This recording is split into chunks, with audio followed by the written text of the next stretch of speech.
ما بقى شعبي العزيز إلا شيء واحد، أننا علينا أن نقوم بمسيرة خضراء من شمال المغرب إلى جنوبه، ومن شرق المغرب إلى غربه. علينا شعبي العزيز أن نقوم كرجل واحد بنظام وانتظام لنلتحق بالصحراء ولنصل الرحم مع إخواننا في الصحراء. 6 novembre 1975, une date gravée en lettres d'or dans l'histoire du Maroc. Ce jour-là, plus de 350 000 Marocains ont marché pacifiquement vers le Sahara, répondant à l'appel du roi Hassan II. Leur objectif, récupérer les provinces du Sud, longtemps sous occupation espagnole. Ce fut une marche de foi, d'unité et d'amour pour la patrie. Pour comprendre la marche verte, il faut revenir un peu en arrière. Depuis la fin du 19e siècle, le Sahara marocain faisait partie intégrante du royaume du Maroc, avec des liens religieux, tribaux et économiques très forts. Mais au début du XXe siècle, les puissances coloniales ont morcelé le pays. Le nord sous protectorat espagnol, le centre sous protectorat français et le Sahara sous domination espagnole. Après l'indépendance du Maroc en 1956, le royaume a entamé un long combat diplomatique pour récupérer toutes ces terres. Le 16 octobre 1975, le roi Hassan II prononce un discours historique à la nation. Cher peuple, demain tu franchiras la frontière. Demain tu entameras ta marche. Demain tu fouleras une terre qui est tienne. Tu palperas des sables qui sont tiens. Demain tu embrasseras un sol qui fait partie intégrale de ton cher pays. Le 6 novembre 1975, la marche verte débute. Des hommes, des femmes, des jeunes et des anciens, tous unis derrière leur roi Hassan II. 350 000 participants traversent le désert vers le sud dans une discipline exemplaire. Pas d'armes, pas de gestes de violence. Seulement la foi, le courage et la conviction. Face à cette détermination pacifique, l'Espagne comprend que le Maroc est prêt à tout, mais sans guerre.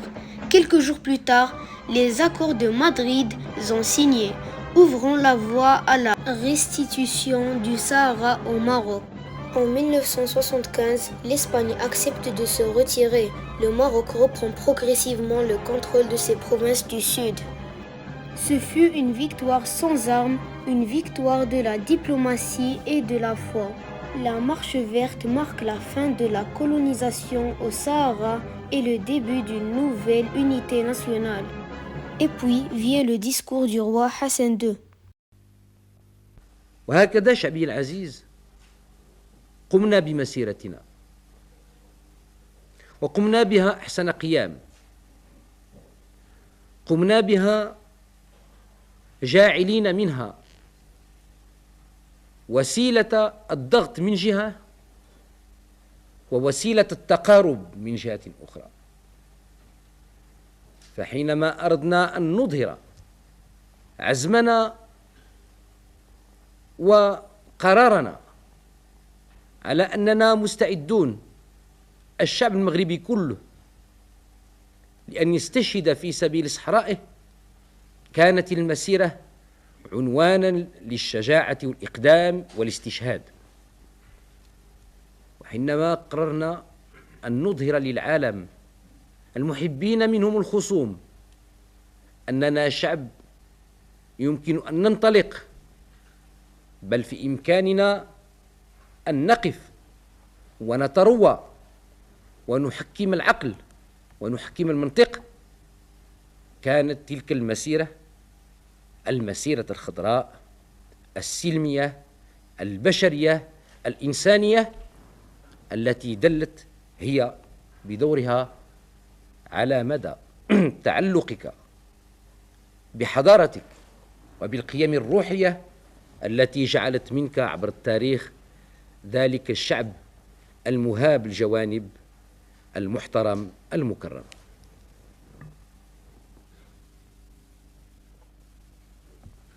Depuis la Marche verte, le Maroc a transformé ses provinces de sud, des routes modernes, des écoles, des universités, des ports, des hôpitaux et des projets d'énergie verte.